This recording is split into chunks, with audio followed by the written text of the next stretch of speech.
definitely overlap, I guess, in that feeling, like playing competitive games with friends must be what it's like to be in a garage band. But I don't know if esports orgs should be directly in the music business. Jeff, I don't know if you had any thoughts on this before we move on. No, cannot. I don't know if you had thoughts before we move on. Can you hear me now? Yeah. Stupid microphone. No, I agree with the Prophet entirely. So, I mean, guys, I want to talk about a story here that was a super hot take and from someone quite famous in the tech industry. And I want to get everyone's take on this, including people in the chat. I think I'm most curious what everyone in chat thinks of this, because I have a funny feeling I know where everyone in this room stands on this. But the quote here, or the take, was from Alexis Ohanian, who is the co-founder of Reddit. And the headline here is, Reddit co-founder Alexis Ohanian predicts play-to-earn crypto will be the only type of games people play in 5 years. Now, he says basically, play-to-earn crypto will be the only type of game most people play in 5 years. 90% of people will not play a game, this is a direct quote, unless they are being properly valued for that time. So in other words, unless you're getting compensation for playing a game, most people will not play those games anymore in only 5 years. His time frame is 5 years. And I just want to go around the room here, including chat, guys. I'm curious, do you agree with this or not? Will play-to-earn games be the only kind of game people will want to play 5 years from now? Is this, and do you think, you know, he just raised, just for some context, he just raised a fund investing in blockchain-based games. We covered it on the Meta Business podcast, which everyone should go subscribe to. But so he's a little biased, right? Obviously, he wants to see play-to-earn and blockchain-based games win. But I'm really curious if you guys agree. If in 5 years these will be like, people won't play games unless they're being compensated for their time. Jeff, start with you. no, I love the hot take. I'm gonna go with no. However, I'm gonna qualify by saying I think that he is generally right, but wrong in how extreme he's being. I think if he had said something like, I think 30% of all gameplay time will be blockchain games or pay-to-earn games, I think I could get behind that number. Meaning, like, let me take a step back.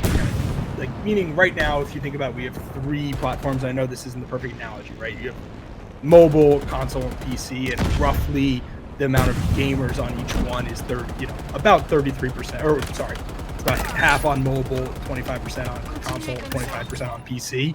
If you told me that at some point it's going to be 25% of gamers will be playing play to earn, and I know play to earn's not a platform, so it's not a perfect analogy, but if you told me it was going to make up a large portion of the player base, I'm like, I totally buy that. I'm all in on that premise. To say 90%, I think that's a bit crazy, especially within 5 years. I mean, we know 5 years from now people will still be playing WoW, so unless WoW goes play to earn. And I say that to dig at Paul, but I no is the answer. I just think it's a little extreme, but I think he's right in how bullish he is on blockchain. So hold on, can I just push back a little bit, Jeff? If his time frame was 10 years or 15 years, do you believe we get to his 90% number? Is it just a question of time in your mind, or do you disagree with the premise completely? I think the answer is yes, because I think in the balance of time. Sorry, can you hear me? Yeah. My ear, it just said mute on in my ear. I think in the balance of time we will come up with like blockchain games and pay to earn. I like using the term pay and earn. I heard this on another podcast where basically it's like, it's not play to earn, it's pay and earn, meaning you're playing and you can be earning. You're not doing it you're not only there to earn, and you're not automatically going to make money, but it's just part of the ecosystem. I think eventually we'll get blockchain and play and earn games that are interesting and exciting enough where people will look at it and be like, why would I ever play a game that I don't earn money? because they're both just as fun, right? Like every game, there will be an equivalent play and earn game to every non-play and earn game. So it'd be like, why would I play Madden where I don't earn money if I could play play and earn version of Madden, which is just as fun, and I can make some money while I'm doing it over time. Sorry, that was really long-winded.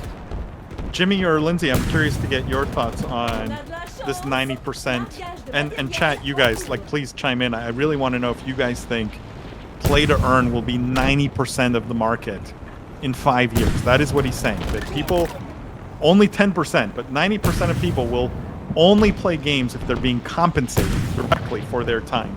Jimmy? Maybe a high percentage of Gen Alpha and Gen Z, but certainly not millennials and older. You know, I think we have titles like Madden that Jeff mentioned and others that we know and love. So 90% seems way too high. Maybe in 50 years, then I'd probably give that a more realistic time frame. 5 years way too aggressive, and 90% way too high. So I would limit it again to the age demographic of the younger gamers predominantly playing play to earn. Sure, I could see that. Lindsay? I think it depends on the market, but I think in developing countries this is absolutely true, especially from what we've seen with the Venezuela and RuneScape. It's like the perfect case study for that. So I definitely think in lower income countries, this is probably absolutely accurate. Inub says 90 seems very high. I mean, Lindsay, I was going to come out swinging with a very strong opinion on this. Your thought that it is more of a developing country product, maybe you could convince me. Like, I could be convinced that it has higher penetration in a lower income kind of market. I just think Alexis Ohanian is totally out to lunch here. Like, actually completely out to lunch. If I was an LP in his new blockchain-based fund, I'd be asking for my money back. Like, it shows a radical lack of understanding of the gaming market, of the gaming audience. I mean, I'd love to have him on the podcast because I'd love to ask him where he's getting this prophecy from. We're clearly not talking to the same oracle. But he's just going to be phenomenally wrong. He couldn't be any more wrong about this prediction.